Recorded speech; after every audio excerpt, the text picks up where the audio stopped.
मेरे मौला बाकर जब मदीने आए, ज़ुहरी नामी एक शख्स आया, उसने कहा मैंने सज्जाद से पूरी करबला सुनी है, मैंने तेरे बाबा सज्जाद से शाम सुनी है। बाकर तू भी तो था ना शाम में, तो अपना भी तो कोई दर्द सुना। जो दर्द मौला बाकर ने सुनाया है ना, मेरा ख्याल है रात बीत जाए और तुम्हारे आंसू खुश्क ना हो। जो जनाब बाकर ने खुद अपना मुसाहिब पढ़ा है, जनाब बाकर रो के कहते हैं मैं करबला का वो कमसन कैदी था और मैं वो अनोखा कैदी था जिसके हाथ उसकी जुल्फों से बांधे गए थे। बादद रसूल उम्मत की हदायत के लिए जो दो सिलसिले उम्मत ने कबूल किए, एक सिलसिला खिलाफत है, एक सिलसिला इमामत है। मज़हब इस्लाम के मकतबा आले मोहम्मद के अलावा जितने भी फ़िरके हैं वो बादद रसूल सिलसिला खिलाफत के कायल है। वाहद मकतब मकतब जाफरिया है जो बादद रसूल सिलसिला इमामत का कायल है। सिलसिला खिलाफत की कड़ी सकीफ़ा बनी सादा से मिलती है, सिलसिला इमामत का शजर गदीर से मिलता है। दोनों में फ़र्क है। जो सकीफ़ा में बने उन्हें रज़ी अल्लाह कहते हैं, जो गदीर में आए उन्हें अलैहिस्सलाम।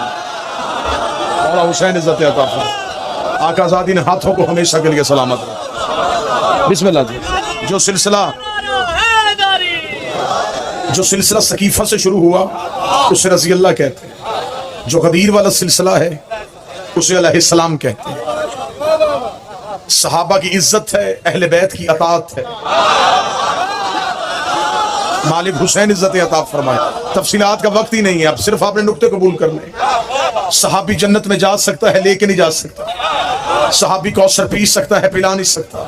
हमारी मजबूरी है, हमें जाने वाला नहीं चाहिए, हमें लेके जाने वाला चाहिए।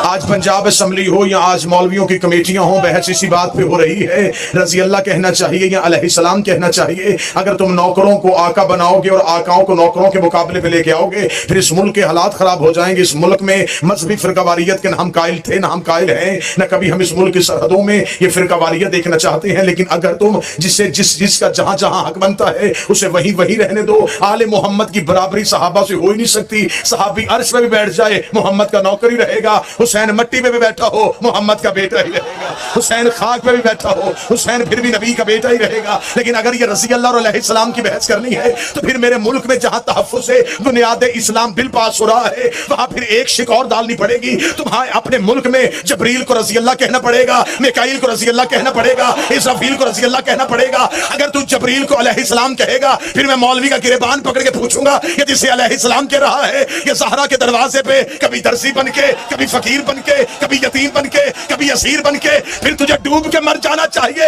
नौकर अलैहिस्सलाम है, मालिक रज़ी अल्लाह कैसे?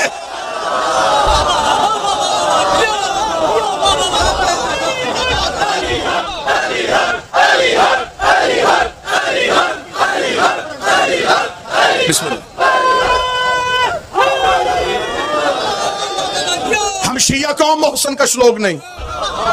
बिस्मिल्लाह।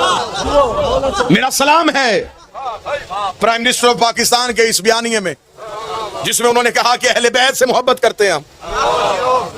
और जनाब परवेज इलाही साहब ने कहा था कि मैं तो आले मोहम्मद से मोहब्बत को ईमान समझता हूं, और जो ईमान के मुकाबले पे आए वो काफिर होता है। ये बहस बहुत दूर तक चली जाएगी, ये तुमसे समेटनी मुश्किल हो जाएगी। अगर आप कहते नहीं जी हम तो चाहते हैं कि तौहीन ना हो, तो फिर तौहीन शुरू कहां से हुई है? हमने तो हर मिंबर पे कहा है हम सहाबा की इज्जत करते थे, करते हैं और करते रहेंगे। अगर बात तौहीन पे आई है तो फिर तौहीन हर उस शख्स की देखनी पड़ेगी जो नबी को 40 साल के बाद नबी माने, वो भी मोहम्मद की तौहीन करता है। जो रसूल को दाई का दूध पिलाए वो भी नबी की तौहीन करता है। जो नबी को जबरील से पढ़ाए वो भी नबी की तौहीन करता है। आज कहते हैं जी सहाबा को गाली देने से, सहाबा की तौहीन करने से बंदा काफिर हो जाता है, उसे कैद भी हो, उसे सजा भी हो। मैं मुल्तान की सरजमीन पे तुम्हारे फैसले का खैर मकदम करता हूं कि जो सहाबी को गाली दे उसे सजा भी मिलनी चाहिए, उसे जुर्माना भी होना चाहिए। लेकिन तुम्हें अपनी किताबों से वो बंदा निकालना पड़ेगा जो जुम्मे के खुतबों में मिंबर पे बैठ के अली को गालियां देता रहा।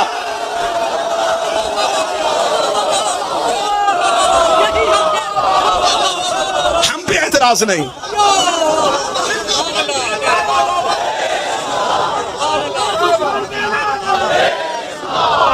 हम कतई इस एतराज को अपने गले में नहीं आने देंगे। हमें पहले ये बताओ कि मियार क्या है। जो मदीने से निकले वो भी सहाबी, जो निकाले। जहां ये कमेटी बन रही है तो वहां एक सवालनामा मेरा भी रख दो। हमें बताओ हजरत अम्मार यासर का कातिल कौन है? शिया कौम चुप रहेगी तो बात वही दूर तक चली जाएंगी। हजरत अबू जर गफारी का कातिल कौन है? मोहम्मद बिन अबी बकर को जिंदा गधे की खाल में रख के चलाने वाला कौन है? मालिक बिन नवेरा का कातिल कौन है? हमें बताया जाए हसन के जनाजे में तीर बरसाने वाला कौन है? हमें बताया ज़हरा को खाली भेजने वाला कौन है? हम गरीब सही, हमसे नहीं होता। कातिल भी रज़ी अल्लाह, मकतूल भी रज़ी अल्लाह। तो ये एक मियार बनाना पड़ेगा। अहले बैत की इज्जत हमारा ईमान है। ये बहुत बड़ी साजिश है।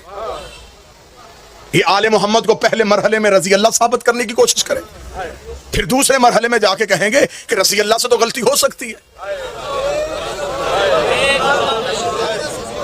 शिया अजान पे पाबंदी लगाई जाएगी, शिया किताबों पे पाबंदी लगाई जाएगी, शिया लिटरेचर वापस किया जाएगा। लिहाजा हम अपनी जिंदगी में ये जुल्म नहीं होने देंगे। हम जिसे आप मानना चाहते हैं आप माने, लेकिन अहले बैत के साथ हम कतन कोई ज्यादती बर्दाश्त नहीं करेंगे। जो जन्नत में जाए, जो जन्नत में जाए, तो जो मेरी तरफ मैं बिल्कुल खत्म करना, जो जन्नत में जाए वो भी रजी अल्लाह, जो लेके जाए वो भी रजी अल्लाह। सहाबा की इज्जत है, आले मोहम्मद की अताअत है। आप बिल पास करें, बिल पास करें तो ये बिल आपके गले में पड़ जाएगा। सहाबा को ना मानने से बंदा काफिर हो जाता है, फिर उन सहाबा का क्या करोगे जो आपस में एक दूसरे को नहीं मानते थे?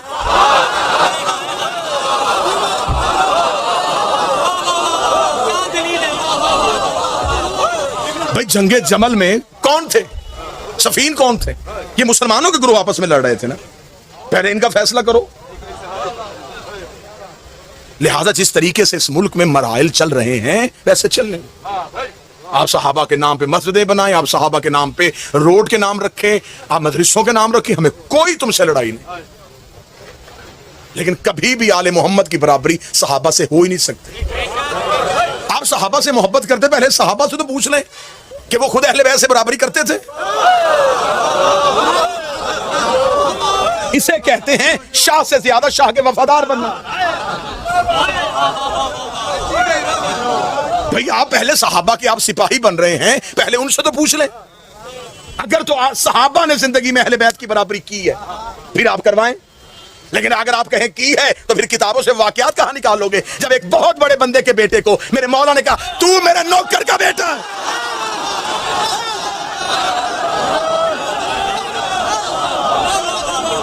तू तो मेरे गुलाम का बेटा।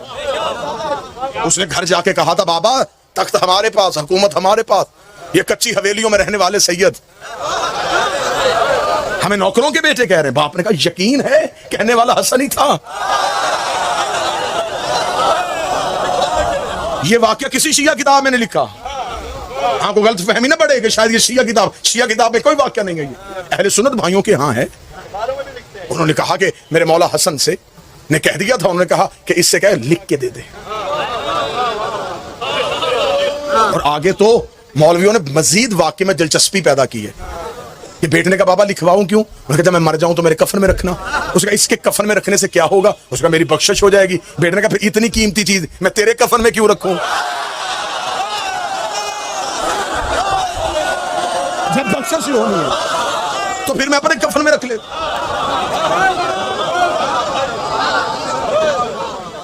हुजूर यहां पे सख्ती नहीं चलेगी। यहां पे एक मजहब को ताकत की बुनियाद पे दीवार से लगाने की कोशिश न की जाए। दरूद के 100 में बाबा जी का इस्तकबाल कीजिएगा।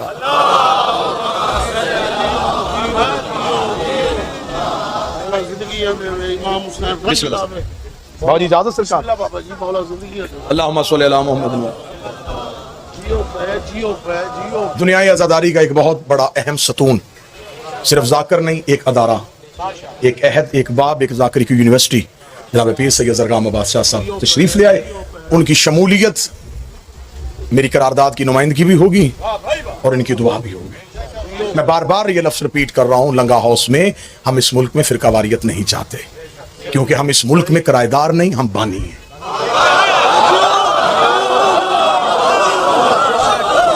ये उस मोहम्मद अली का पाकिस्तान है जिसने 21 रमजान को मलका विक्टोरिया की दावत ये कह के ठुकरा दी थी कि आज मेरे मौला की शहादत कर देगा।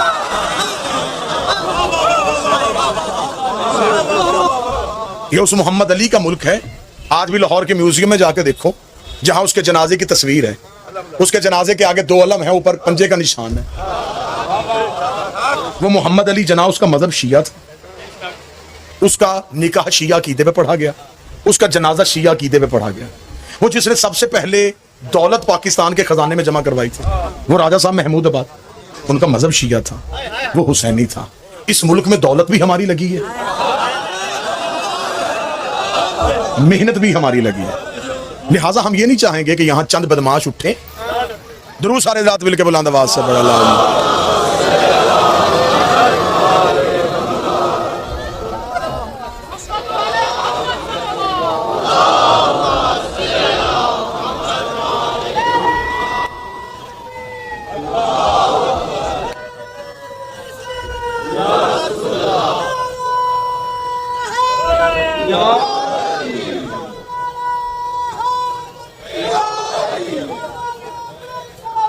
अल्लाहुम्मा सल्ली अला मुहम्मद। पाकिस्तान बनाया, है बंदोबस्त जनरेटर, पाकिस्तान बचाएंगे, है कोई जनरेटर का बंदोबस्त है या वैसे पढ़ो? चलो, बनाया था, पाकिस्तान बचाएंगे, पाकिस्तान बनाया था, पाकिस्तान बचाएंगे, पाकिस्तान बनाया था, पाकिस्तान बचाएंगे, अहल बैत के दुश्मनों पे लानत, पाकिस्तान में अमन के दुश्मनों पे लानत। बेश, बस मेरी अपील थी, मैंने रूटीन से हट के सिर्फ ये अपील इसलिए करनी थी, ये असर हाजिर का तकाजा है। लेकिन मैं कौम से भी एक अपील करूंगा कि जब घर के अंदर भाइयों के आपस में इख्तलाफात हो, जब दुश्मन बाहर गली में आए तो फिर अंदर की लड़ाइयां नहीं लड़ते। दरवाजा खोल के पहले बाहर के दुश्मन का जवाब दिया जाता है। ठीक है, हमारे फरूही इख्तलाफात होंगे, हमारे नजरियाती इख्तलाफात होंगे, हमारे अकायद में इख्तलाफात होंगे, तो ये जो हमला हुआ है ये हमारे फरूही इख्तलाफात पे नहीं हुआ, हमारे मजहब की असास पे हमला हुआ। लिहाजा इस पे मैं कौम से यकजहती की भी अपील करूंगा कि अपने अंदरूनी इख्तलाफात को खत्म करते हुए एक मजबूत कौम बन के, मजमा बन के नहीं, रश बन के नहीं, एक जम्मे गफीर बन के नहीं, एक कौम बन के दानिशमंदी हिकमत अमली के साथ अपना वाज़ेह मौक़िफ़ दो टोक अंदाज में हम हुकूमत वक्त के सामने रखते हैं। हम अपने मुल्क के पाकिस्तान में किसी भी ऐसे बिल को किसी सूरत में भी कबूल नहीं करें। लिहाजा गुजारिशात मेरी आप तक पहुंच गई। आज की गुफ्तगू जो थी वो यकीनन मुझे लंगा साहब का हुक्म था सरकार बाक़रुल उलूम के हवाले से की जाए, तो गुफ्तगू ये तवील हो गई, वक्त भी जल्दी ख़त्म हो गया, तो लिहाजा मैं बिल्कुल एक जुमले में सरकार बाकर की सीरत पूरी ही एक जुमले में पढ़ देता हूँ। खिताबत के यहाँ ये हुस्न भी होता है कि वहाँ एक सतर में भी मजमून बंद कर लिया जाता है, तो सरकार बाकर की जिंदगी पढ़ने के लिए इससे खूबसूरत लफ्ज मेरे पास है ही कोई नहीं। ये इतना कामल इमाम है कि इसके शागिर्द का नाम जाफर सादक है।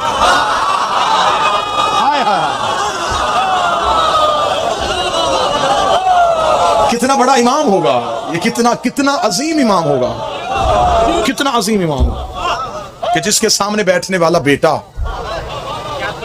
मजहब जाफरिया का बानी है। सरकार जाफर सादक वो हैं जो मेरे सुन्नी भाइयों के इमामों के उस्ताद हैं, और बाकर वो है जो उस्ताद का भी उस्ताद है।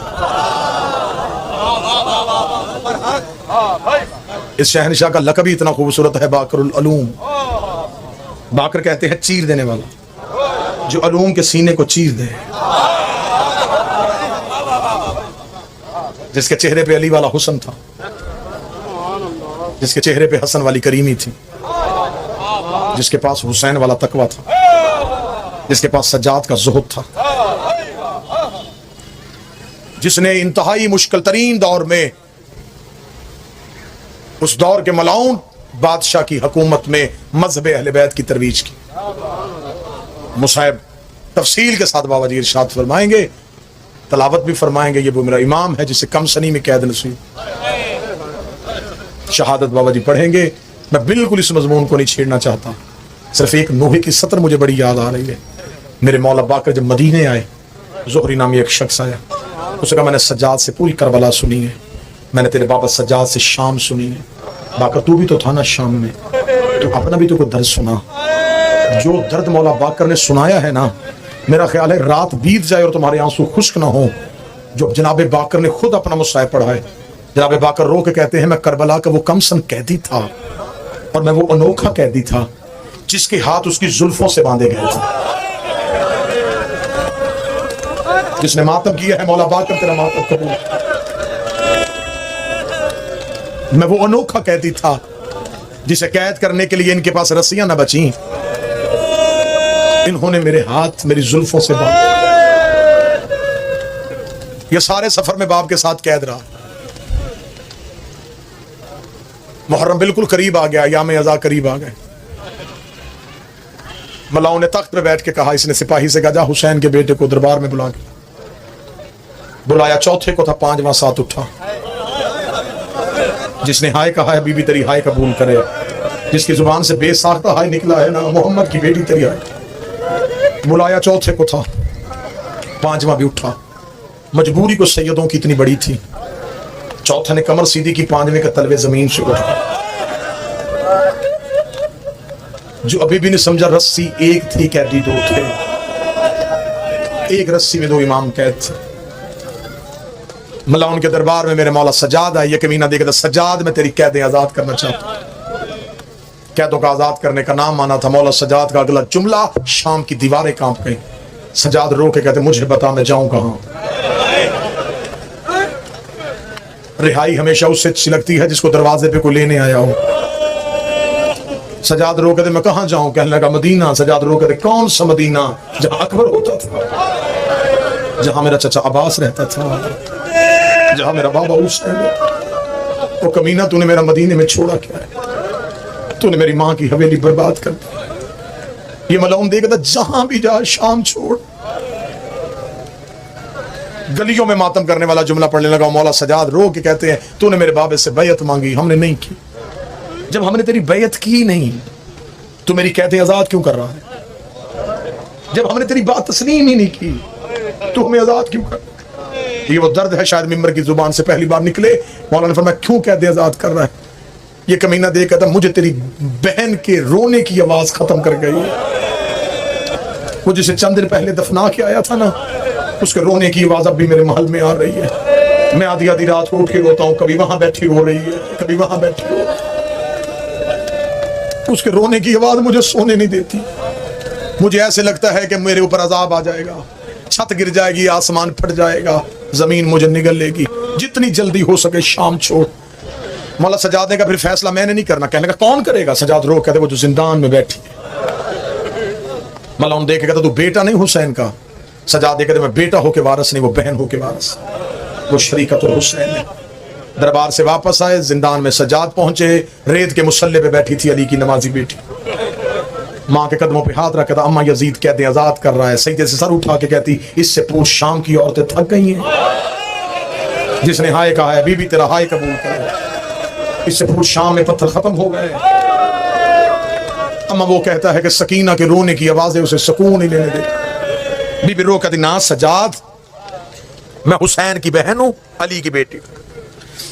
मैंने 2 इमामों के साथ वक्त गुजारा है, फिर मैंने 2 इमाम बचा के मदीने वापस लेके जाने हैं। सज्जाद मुझे पता है मेरे भाई ने इसके बाप से शर्तें मनवाई थी, तू भी शर्तें मनवा, ताकि मौरख लिखे अली की बेटी शर्तें मनवा के उठी। मौला सज्जाद को बीबी ने शर्तें बताई। सज्जाद दरबार में है। मलाउन मेरी माँ की शर्तें। कह रहा कौन सी शर्त? मौला सज्जाद के बाद आई शोहदा के सर वापस चाहिए। इसे कहा छोटी शर्त देता हूं। मौला सज्जाद ने कहा दूसरी शर्त, शाम एक मकान खाली चाहिए। क्या अगर रहना नहीं तो करना क्या है? सज्जाद रो कहते मेरी माँ कहती है मेरी सफ भाइयों की मारी गई, मुझे रोने किसने नहीं दिया। शाम एक मकान खाली करवा। शाम की औरतें जिन्होंने मुझे पत्थर मारे उसे बुला। मैं एक बार उन्हें बताऊं मैं बागी की बहन नहीं, मैं नमाजी की बहन हूं। मुझे शाम में एक मजलिस पढ़ने दो। वो जो पहली बार शाम में मजलिस पढ़ी थी ना, ये मजलिस उसी का फजल था। इसे का मकान देता हूं। मौला की आवाज है, बशीर इब्न जज़ला मुहारी होना चाहिए, मिल जाएगा। 3 ऊंट होने चाहिए, दे दूंगा। आखिरी शर्त कहने से पहले सजाद रोए। मैं गैर सैयद हूं, अलमों के दरमियान खड़ा हूं, मेरी हिम्मत नहीं पड़ रही कि मैं इतने भरे मजमे में वो शर्त कैसे पढ़ दूं। जब आज 1400 साल के बाद एक मातमी की हिम्मत नहीं पड़ रही, अल्लाह जाने सजाद से जुमले कैसे निकले। जब सजाद रोए, ये कमीना देखा था, तूने 4 शर्तें कही, मैंने चुप करके मान ली। कौन सी ऐसी शर्त है जो तुझसे कही नहीं जा रही? सजाद ने बाग करके सर पे हाथ रख कर रो के कहा, मुझे मेरी माँ का बुर्का वापस, मुझे खेमों का लुटा हुआ माल वापस। अजरो को मिन अल्लाह, अजरो को मिन अल्लाह, अजरो।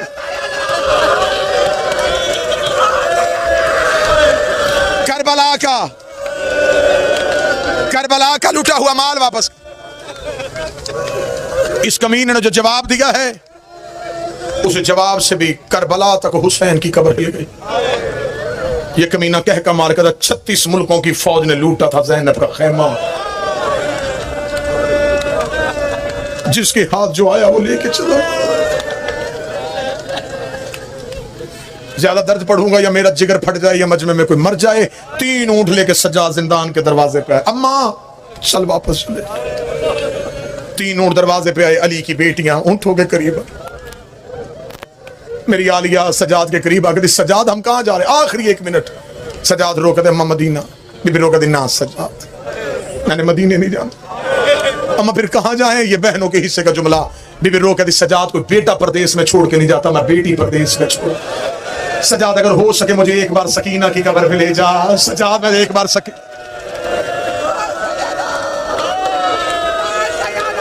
अजरों को मिला,